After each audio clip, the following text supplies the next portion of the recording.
Muy buenos días, que el amor de Jesús y la ternura de Mercedes nos acompañe siempre. Vamos a continuar hablando sobre los órganos de los sentidos y vamos a hablar sobre el equilibrio.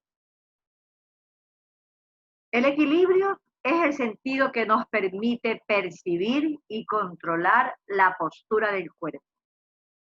El aparato vestibular, que está en el oído, es el órgano del equilibrio y se encuentra en el oído interno.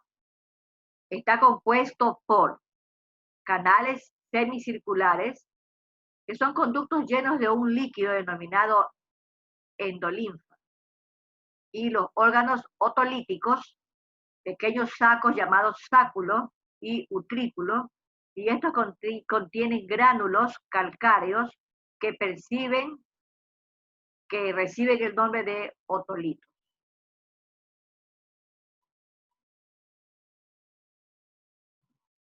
Ahora vamos a hablar sobre el olfato.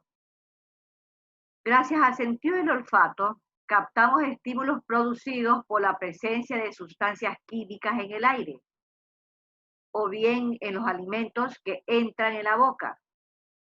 En la nariz o cavidad nasal se halla el órgano del olfato.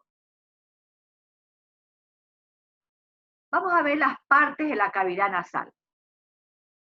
Tenemos las fosas nasales, ¿sí?, que son orificios por los que entra el aire y que comunican por atrás con la cavidad nasal, ¿sí? Entonces son dos orificios, ¿sí?, que se encuentran en la parte delantera y que por donde entra el aire y por atrás se comunican con la cavidad bucal. Los otros tenemos el cornete superior, que son invaginaciones o repliegues de las paredes de las fosas nasales por dentro. Tenemos la mucosa olfatoria. ¿Ya? La mucosa olfatoria, ya que está aquí, que recubre las paredes de los cornetes nasales. Tenemos dos tipos de cornetes: cornetes nasales superiores, cornetes nasales inferiores. Y esta mucosa recubre las paredes de estos cornetes nasales, de la mucosa nasal. Bien, vamos a ver cuál es el mecanismo por el que nosotros percibimos los olores. Primero, algunas sustancias desprenden partículas al aire. Y cuando respiramos,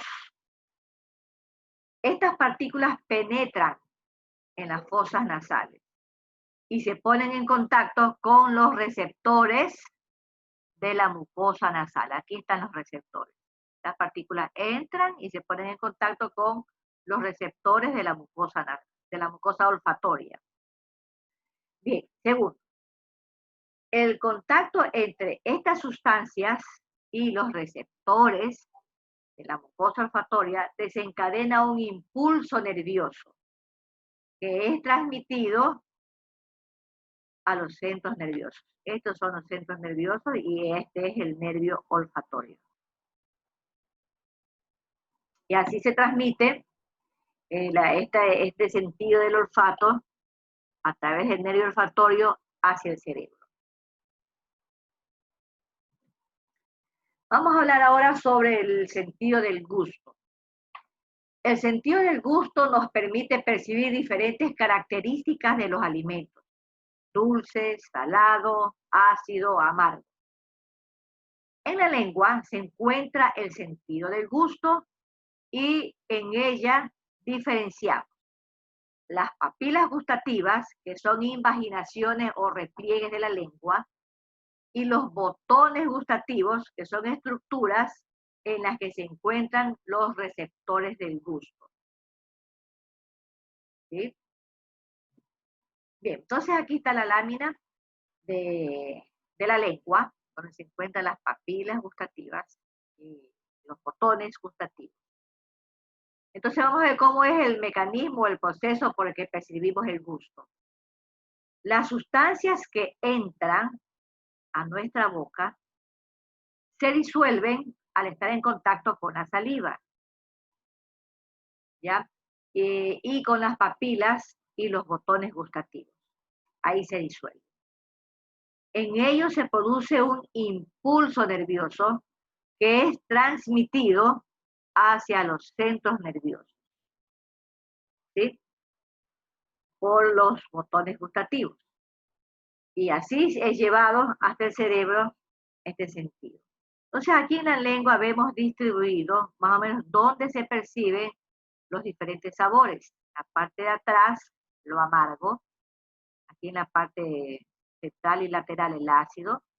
Más cercano al centro, lo salado. Y en la punta, el sentido de lo que es dulce. Vamos a hablar ahora sobre el tacto. La función del sentido del tacto es reconocer la forma, la temperatura y otras características de los objetos cuando entran en contacto con ellos. El sentido del tacto está repartido por toda la piel del cuerpo. En la piel distinguimos 3 capas que van desde el exterior hasta el interior del cuerpo: la epidermis, la dermis y la hipodermis. En las dos primeras, epidermis y dermis, existen diferentes tipos de receptores sensibles a diversos estímulos.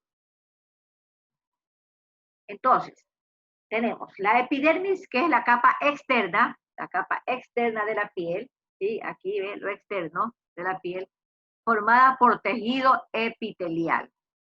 Y en esta se encuentran los receptores que captan el calor y el dolor. Ya, el calor y el dolor. En la dermis, esta es la capa que está más interna y está formada por tejido conectivo, por tejido muscular, capilares, glándulas y otras cosas más, vasos sanguíneos. En la dermis se encuentran los receptores de la temperatura, la presión y el contacto. La hipodermis es la capa más interna y está formada por una capa de tejido adiposo o grasoso, o grasa, ¿ya? De grosor variable, son gorditos o flaquitos, de grosor variable, y una capa de tejido conectivo que une la piel con los órganos y tejidos adyacentes. El tejido conectivo es un tipo de tejido que conecta las estructuras entre sí.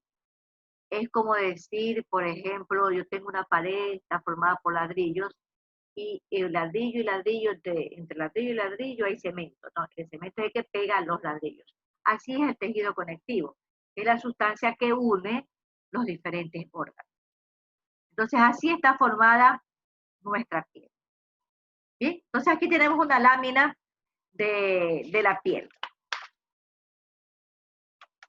Una lámina de la piel. Bien, entonces está formada de afuera hacia adentro por la epidermis, ¿sí?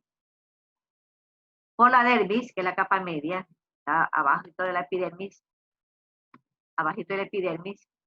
Aquí en estas capas están las terminaciones nerviosas receptoras. En la epidermis está el vello, ¿sí?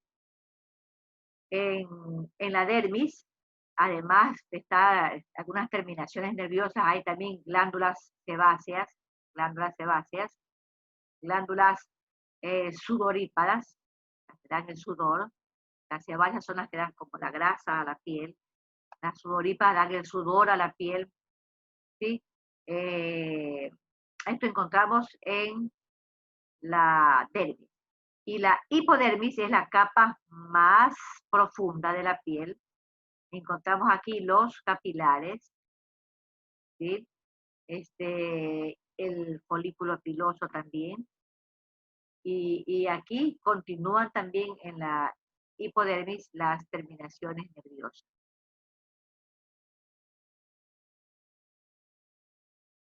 Muy bien, señoritas. Este es el tema el tema que nos ha tocado tratar hoy día. Muchas gracias por su atención.